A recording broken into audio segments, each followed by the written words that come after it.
주 신실하신 놀라와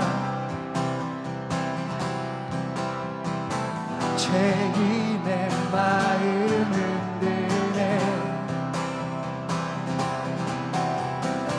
자비의 물가로 인도하시니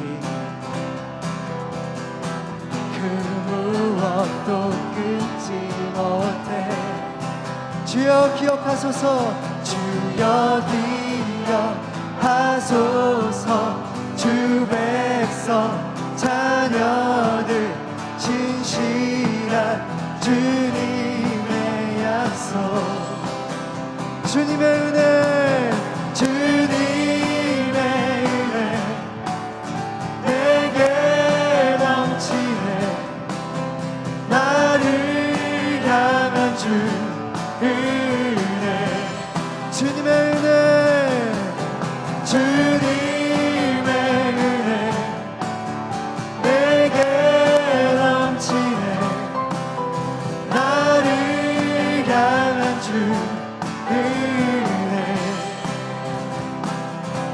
은혜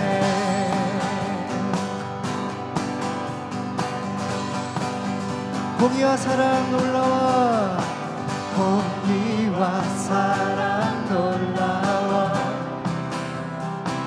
약한 자 들어쓰시네 약한 자 들어쓰시네 구원의 노래로 인도하시니 만백성 함께 찬양해 우리 간구합시다 주여 기억하소서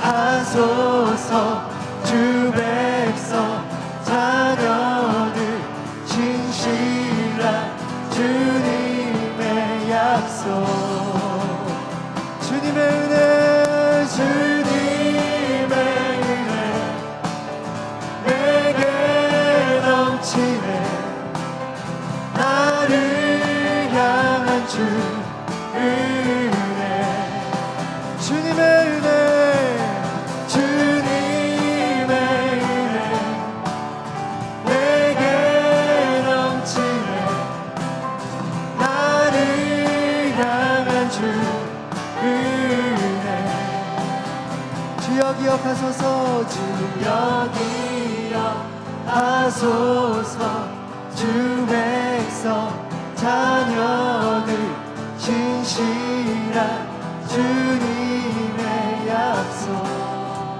주여 기억하소서 주 백성 자녀들 진실한 주님의 약속 다시 한번 주여 기억하소서 하소서 주 백성 자녀들 진실한 주님의 약속 주님의 은혜 내게 넘치네 나를 향한 주 은혜 주님의 은혜 내게 넘치네 나를 향한 주 은혜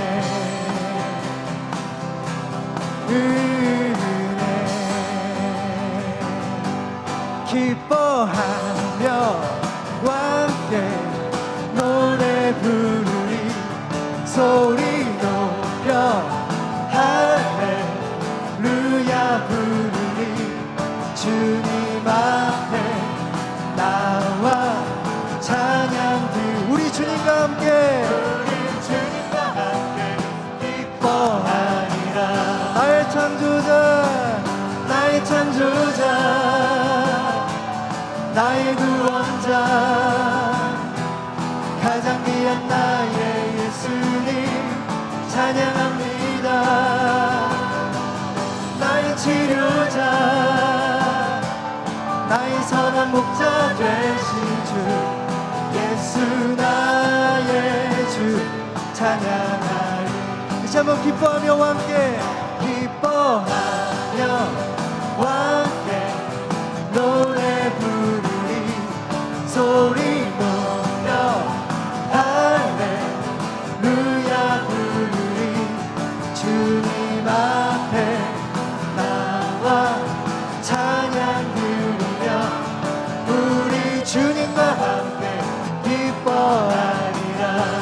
나의 창조자 나의 창조자 나의 구원자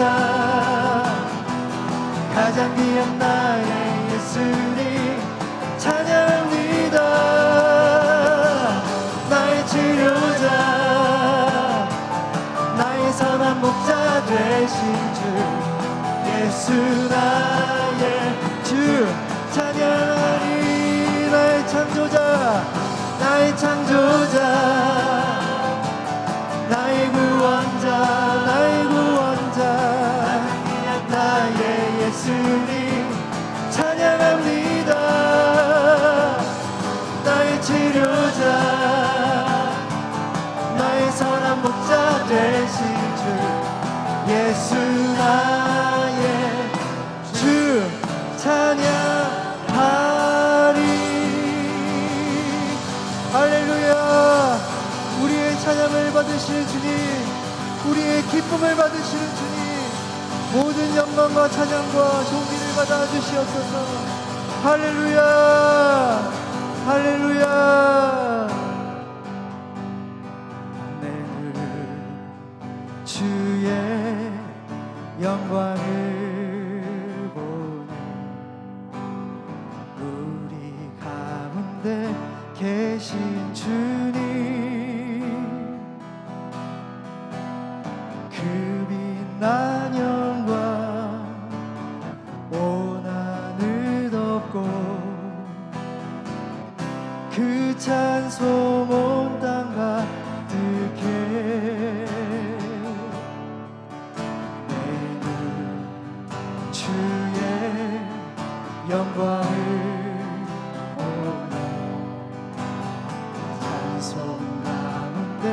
서신 주님 주님의 얼굴을 온 세상 향하네 권능의 팔을 드셨네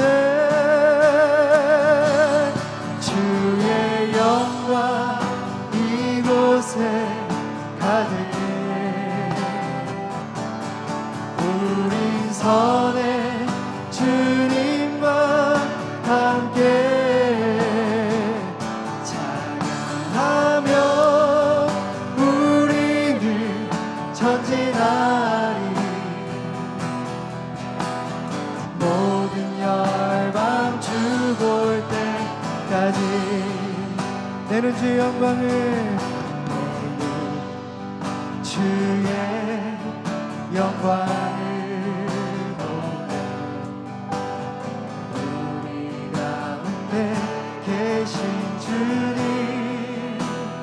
그 빛난 영광 온 하늘 덮고 그 찬송 온 땅 가득해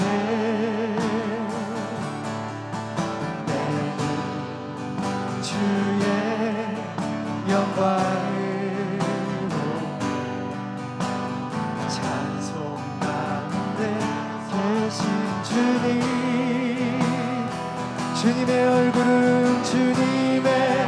얼굴을 온 세상 향하네 권능의 팔을 드셨네 주의 영광 이곳에 가득해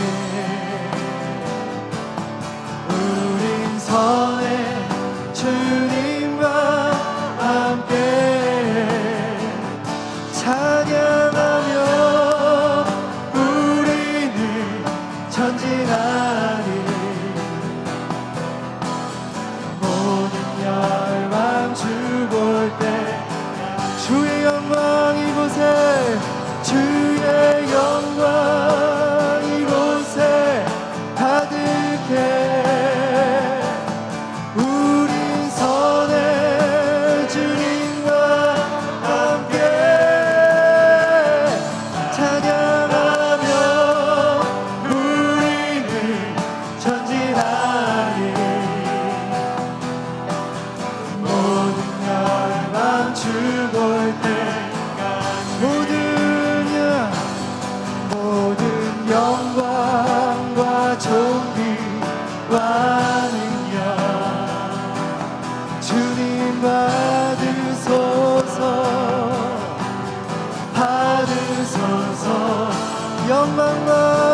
네, 성경 봉독하겠습니다. 저희가 오늘 말씀은 사도행전 16장 16절부터 34절까지 말씀입니다.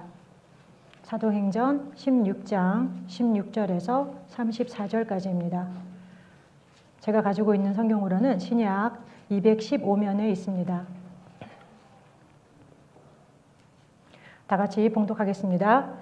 우리가 기도하는 곳에 가다가 점치는 귀신 들린 여종 하나를 만나니 점으로 그 주인들에게 큰 이익을 주는 자라. 그가 바울과 우리를 따라와 소리질러 이르되 이 사람들은 지극히 높은 하나님의 종으로서 구원의 길을 너희에게 전하는 자라 하며 이같이 여러 날을 하는지라. 바울이 심히 괴로워하여 돌이켜 그 귀신에게 이르되 예수 그리스도의 이름으로 내가 내게 명하노니 그에게서 나오라 하니 귀신이 즉시 나오니라. 여종의 주인들은 자기 수익의 소망이 끊어진 것을 보고 바울과 실라를 붙잡아 장터로 관리들에게 끌어갔다가 상관들 앞에 데리고 가서 말하되 이 사람들이 유대인인데 우리 성을 심히 요란하게 하여 로마 사람은 우리가 받지도 못하고 행하지도 못할 풍속을 전한다 하거늘 우리가 일제히 일어나 고발하니 상관들이 옷을 찢어 벗기고 매로 치라 하여 많이 친 후에 옥에 가두고 간수에게 명하여 든든히 지키라 하니 그가 이러한 명령을 받아 그들을 깊은 옥에 가두고 그 발을 착고에 든든히 채웠더니 한밤중에 바울과 실라가 기도하고 하나님을 찬송하며 죄수들이 듣더라. 이에 갑자기 큰 지진이 나서 옥터가 움직이고 문이 곧 다 열리며 모든 사람의 매인 것이 다 벗어진지라. 간수가 자다가 깨어 옥문들이 열린 것을 보고 죄수들이 도망한 줄 생각하고 칼을 빼어 작을 하거늘 바울이 크게 소리질러 이르되 내 몸을 상하지 말라. 우리가 다 여기 있노라 하니 간수가 등불을 달라고 하며 뛰어 들어가 무서워 떨며 바울과 실라 앞에 엎드리고 그들을 데리고 나가 이르되 선생들이여 내가 어떻게 하여야 구원을 받으리이까 하거늘 이르되 주 예수를 믿으라. 그리하면 너와 내 집이 구원을 받으리라 하고 주의 말씀을 그 사람과 그 집에 있는 모든 사람에게 전하더라. 그 밤 그 시각에 간수가 그들을 데려다가 그 맞은 자리를 씻어주고 자기와 그 온 가족이 다 세례를 받은 후 그들을 데리고 자기 집에 올라가서 음식을 차려주고 그와 온 집안이 하나님을 믿음으로 크게 기뻐하니라. 아멘. 잠시 기도하겠습니다. 하나님 아버지 감사합니다. 오늘 추수감사절 맞이하여서 저희들 마음에 감사와 기쁨으로 왕 대신 주 앞에 나오게 하심을 감사드립니다. 오늘도 아버지 하나님 말씀 앞에 섭니다. 저희의 귀를 열어주시고 저희의 심령을 열어주셔서 말씀이 저희 마음 깊은 곳에 내려올 수 있도록 성령님께서 함께하여 주시옵소서. 예수 그리스도의 이름으로 간절히 기도드립니다. 아멘. 앉아주세요. 네, 할렐루야. 오늘은 추수감사절입니다. 주위 분들과 이렇게 인사하셨으면 좋겠습니다. 하나님의 은혜로 함께 할 수 있음에 감사합니다. 네, 하나님의 은혜로 함께 할 수 있음에 감사드립니다. 일본인 시인 중에 눈 깜빡이 시인이라는 별명이 있는 시인이 있습니다. 그 이름은 미즈노 겐조 시인입니다. 그는 초등학교 4학년 때 이질에 걸려서 고열로 인해서 이후 뇌성마비에 걸리게 됩니다. 전신을 전혀 움직이지 못하는 그가 움직일 수 있는 게 딱 하나, 눈꺼풀이었습니다. 그래서 그는 눈을 깜빡이는 것으로 이후 나중에 대화를 하게 됩니다. 그러니까 yes나 no만 전달하게 되는 것이죠.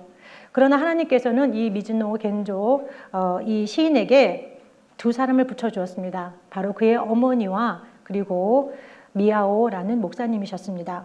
미야오 목사님은 그에게 복음을 전하였고 하나님의 은혜 가운데 그가 복음을 받아들이게 됩니다. 이후 그는 글자를 깨우치게 되고 그리고 성경을 읽게 됩니다.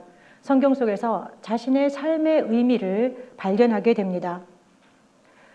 생각해 보세요. 뇌성마비 환자입니다. 자세를 누가 바꿔주지 않으면 제대로 책을 읽을 수도 없고 성경도 누가 책장을 넘겨주지 않으면 같은 장을 30번이건 40번이건 하루 종일 읽어야 합니다. 하지만 말씀이 그 속에서 살아나기 시작했습니다. 그러던 중 본인 속에 하나님의 감동으로 시가 살아난다는 것을 알게 되었습니다. 그리고 그 어머니가 일본어 50개의 글자를 벽에 붙여놓고 한 글자씩 한 글자씩 짚어가면서 갈 때 본인이 원하는 글자가 나오면 눈을 깜빡함으로써 그 글자를 쓰게 되었습니다. 그래서 이 미즈노 겐조 시인이 시를 쓰게 되었습니다. 미즈노 겐조 시인이 하나님을 영접한 후에 드린 기도가 무엇이었겠습니까? 당연히 그의 육체의 치유를 위해서 기도하였겠지요. 이렇게 한 단어를 찾기 위해서 50개의 글자를 왔다 갔다 하면서 찾아낸 글자로 10년 만에 첫 시집이 나왔습니다. 그 첫 시집의 제목이 내 은혜가 내게 조카도다 였습니다. 그리고 그의 두 번째 시집은 감사는 밥이다 라는 제목으로 나오게 되었습니다. 저는 이 제목이 참 좋습니다. 감사는 밥이다. 6평도 되지 않는 그의 방에서 그는 40년간 그의 영혼을 살찌운 것은 감사라는 밥이었습니다. 그 두 번째 시집 중에서 제가 좋아하는 시를 소개해 드립니다. 제목은 말씀입니다. 하나님, 오늘도 말씀해 주세요. 단 한마디 뿐이어도 좋습니다. 내 마음은 작아서 많이 주셔도 넘쳐버려 아까우니까요. 오늘도 그러한 한마디 말씀이 저와 여러분 마음에 채워지시기를 축원합니다. 본문의 내용으로 들어가 보겠습니다. 먼저 본문은 사도 바울의 2차 전도 여행을 적고 있습니다. 여기서 첫 구절에 보면 16절에 우리가라고 시작하고 있습니다. 이 우리가라는 것은 사도행전의 저자인 누가, 그리고 전도 여행의 리더인 바울, 동역자인 실라, 그리고 바울의 제자인 디모데 네 사람을 의미하는 것입니다. 이 네 사람이 전도 여행을 떠나려 할 적에 처음부터 이 빌립보 지역으로 가려고 했던 것은 아닙니다. 그들은 원래 아시아 지역으로 전도 여행을 가려고 했습니다. 그런데 바울의 환상 중에 마게도냐 사람이 나타나서 마게도나로 건너와서 우리를 도우라 라는 그러한 환상을 보게 됩니다. 그리하여서 그 환상에 순종하여 떠난 곳이 오늘 빌립보 지방입니다. 빌립보 지방은 굉장히 큰 지방입니다. 마게도냐 지역에서 읍등가는 도시이고, 그런데 바울은 일반적으로 전도 여행을 가면 어느 지역을 가든지 그 지역에 있는 회당에 가서 말씀을 전했습니다. 회당을 가서 유대인들에게 말씀을 전함으로 말미암아 유대인들에게 먼저 복음을 전하려는 사도 바울의 의도가 있었지요. 하지만 빌립보 지방에는 이렇게 회당이 없었습니다. 그래서 바울은 안식일에 강가에 나가서 말씀을 전하게 되었습니다. 그때 그는 자색 옥감 장수인 루디아를 만나게 됩니다. 루디아는 이렇게 말씀을 바울을 통해 듣게 되고 하나님께서 그 마음을 열어서 드디어 믿음으로 세례를 받게 됩니다. 이후 루디아는 강권하여 전도팀을 자신의 집에 머무르게 합니다. 그래서 바울은 빌립보에서 말씀을 계속 전할 수 있게 됩니다. 그런데 본문에 보면은 이때 귀신에 사로잡혀 점치는 여종이 계속 전도팀을 따라다니면서 소리를 지른다라고 적혀 있습니다. 17절에 보면 이 사람들은 지극히 높은 하나님의 종으로서 구원의 길을 너희에게 전하는 자라라고 소리를 지르는 것이었습니다. 하루 이틀도 아니고 이게 이 여종이 부르짖는 소리가 물론 맞는 말이지만 참으로 사도 바울은 괴로웠을 것입니다. 그 여종의 악한 영에 사로잡혀 있는 모습도 괴로웠을 것이고 그 영이 내는 소리도 괴로웠을 것입니다.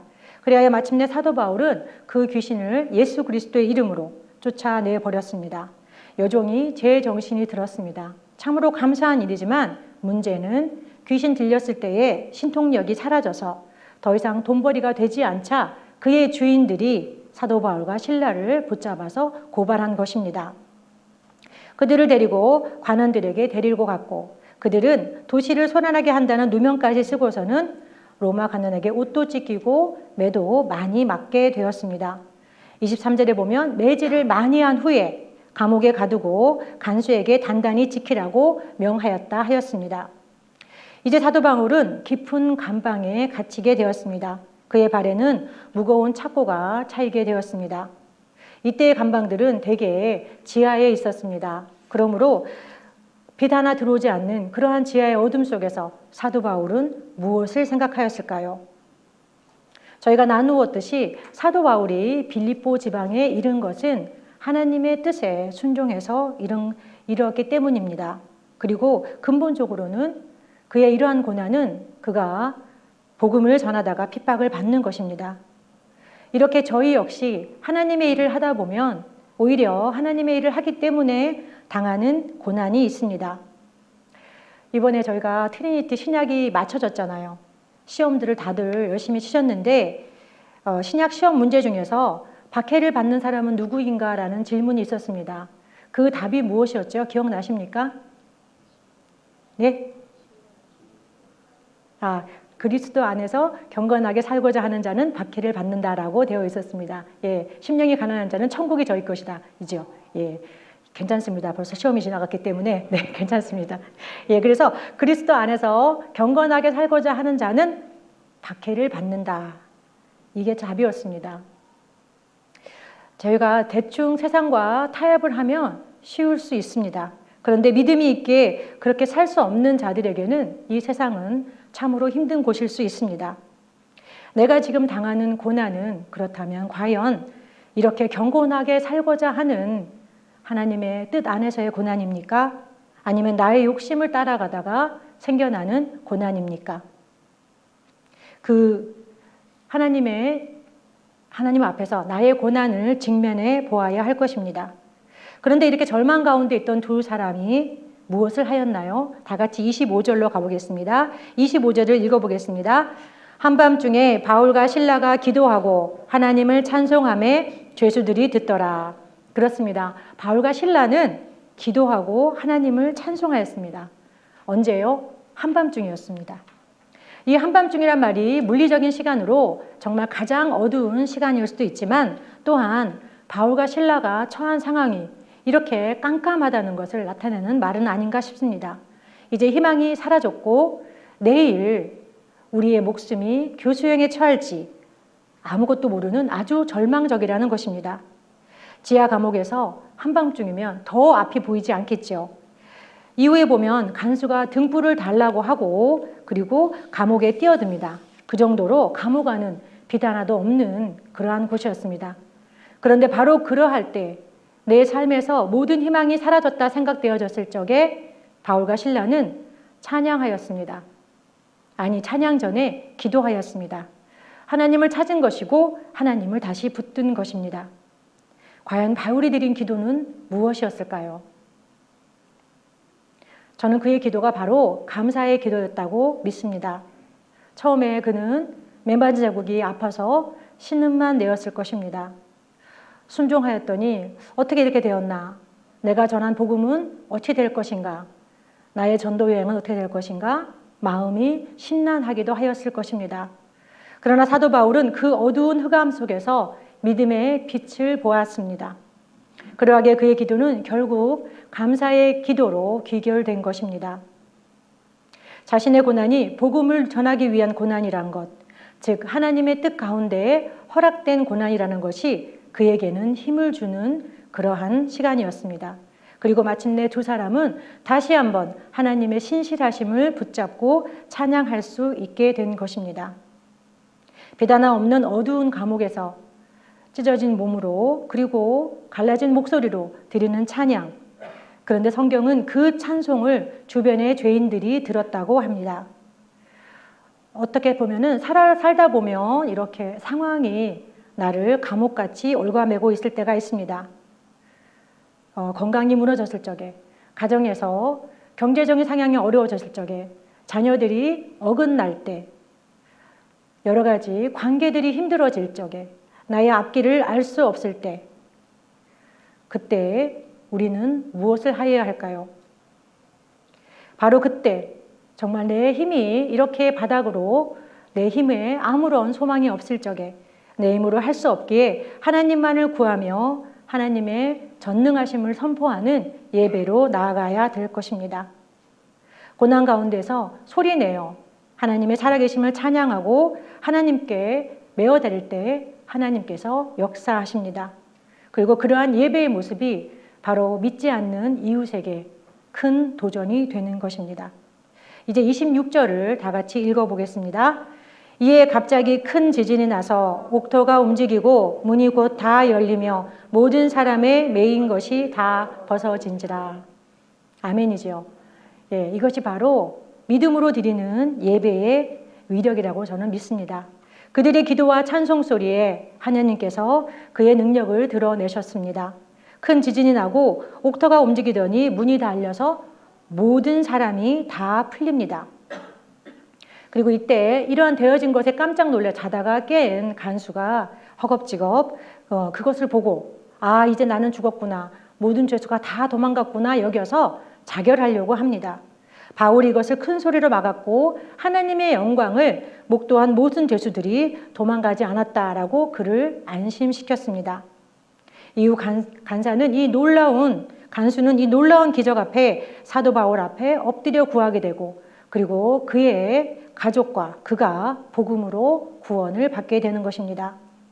본문 마지막 구절을 제가 다시 읽어보겠습니다.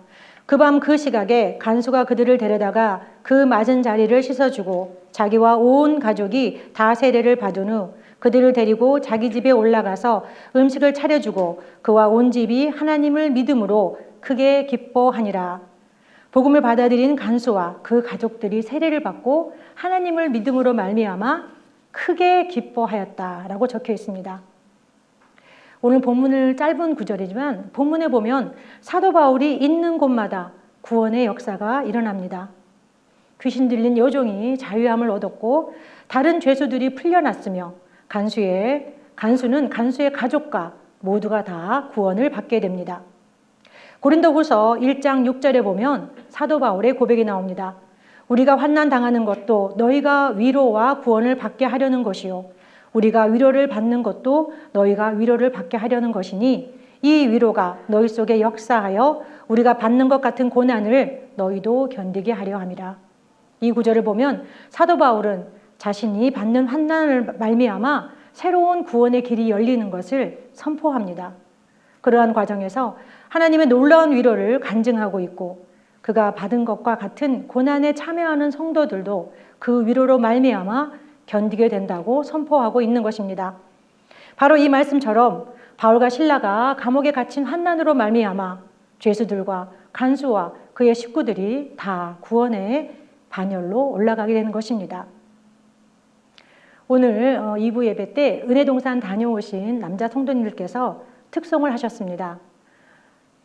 아가페홀에서 연습할 때도 그렇고 앞에 나가 찬양할 때 보니 그 얼굴에 이러한 기쁨이 충만하더라고요. 다들 얼마나 감사한지 그리고 남자분들끼리 막 허그를 많이 하시고 애정 표현을 많이 하시더라고요. 그런데 이렇게 참가자들이 참가해서 은혜 받은 것 그것도 물론 너무 감사하지만 그 뒤에서 거의 3배나 되는 성김이 분들이 회사도 빠지면서 아내에게 눈치 봐가면서 올라가서 사랑으로 섬기셨음을 잊지 말아야 합니다. 빡빡한 일정에 할 일도 많았지만 그러나 변화받는 형제들의 모습에 모든 고생이 잊혀지고 그 모습에 크게 기뻐하였다는 것입니다.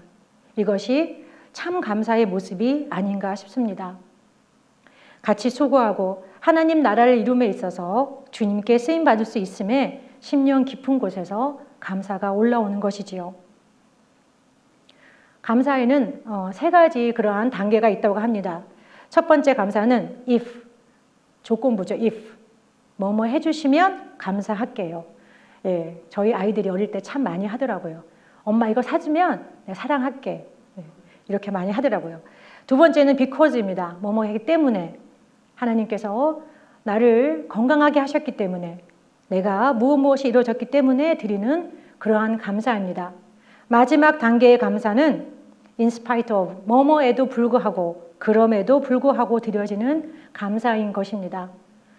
어려운 환난에도 불구하고 하나님께서 나를 구원하셨고 하나님이 나와 함께 계신다는 것을 믿고 드리는 감사입니다. 이것은 일의 결과와 상관없이 하나님의 선하심을 오로지 신뢰할 때 드려질 수 있는 그러한 감사입니다. 올해도 이제 40여일밖에 남지 않았습니다. 여러분들은 여러분들의 감사의 그 단계는 과연 몇 번째이십니까? 감사의 조건이 고난 중이라도 하나님께서 함께 하심으로 말미암아 얻어지는 진정한 감사입니까? 아니면 아직도 내가 원하는 것이 이루어져서 그리고 나에게 주신 것으로 인해서 감사하고 있습니까? 요즘 신문에 보면 리세션이란 단어가 심심치 않게 올라오고 있습니다. 그리고 경기 불황을 예측하며 많은 기업들이 실제로 레이오프를 단행한다고 발표하였고 또 이미 단행한 그러한 대기업들이 속속들이 신문에 올라오고 있습니다. 성도님들 중에서는 벌써 사업처에서 그러한 조짐을 피부로 느낀다는 분들도 계십니다. 그러할지라도 예수 그리스도는 어제나 오늘이나 내일이나 동일하십니다. 그의 동일하신 사랑과 동일하신 신실하심으로 저희와 함께 하실 것입니다. 이것 외에 무엇이 더 감사하겠습니까? 설교 초반에 나누어 드린 미즈노 겐조 시인의 다른 시를 같이 나누며 설교를 마감하겠습니다. 그가 자신의 육체를 위하여 기도하였을 적에 받은 은혜를 시로 적어 놓은 것입니다. 만일 내가 괴롭지 않았더라면 하나님의 사랑을 받아들이지 않았을 것을, 만일 모든 형제 자매들도 괴롭지 않았더라면 하나님의 사랑은 전해지지 않았을 것을, 만일 우리 주님이 괴롭지 않았더라면 하나님의 사랑은 나타나지 않을 것을 기도하겠습니다. 하나님 아버지, 다른 무엇보다도 하나님 아버지를 나의 아버지, 아바 아버지로 부를 수 있게 하심을 감사드립니다. 아버지 하나님, 저희 삶 속에 저희가 주님께서 주신 것, 주님께서 허락하신 것, 아버지 하나님 그것으로 인해서 감사드리고, 그러나 그것을 넘어서 아버지 하나님 주님이 주시는 고난 속에서 허락하신 연단의 그러한 발걸음 속에서, 그러나 아버지 하나님 그럼에도 불구하고 아버지가 나의 하나님으로 인해서 감사를 드립니다. 하나님 아버지 살아계심으로 인해서 감사를 드립니다.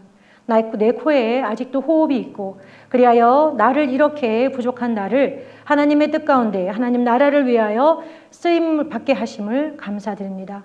아버지 하나님, 저희가 이 추수감사절날 그러한 깊은 감사의 제목으로 주님 앞에 나아갑니다. 주여, 그리고 더 바라고 원하옵기는 아버지 하나님 부족하고 아버지 어리석고 아버지 여전히 넘어지는 저희지만 저희를 써주시옵소서. 바울과 신라처럼 아버지 하나님 저희의 고난을 통하여 다른 아버지 하나님 형제 자매들이 살아나며, 저희의 고난을 통하여 셀이 살아나며 교회가 살아나며 아버지 하나님 다음 세대가 살아나며 예배가 살아나는 그러한 저희들 되게 하여 주시옵소서. 앞으로 남은 아버지 40여일 동안 아버지 올해도 주님께서 저희와 함께함으로, 주님께 순종함으로 아버지 하나님 달려갈 길을 끝까지 잘 마감하는 저희들 되게 인도하여 주시옵소서. 예수 그리스도의 이름으로 기도드립니다. 아멘.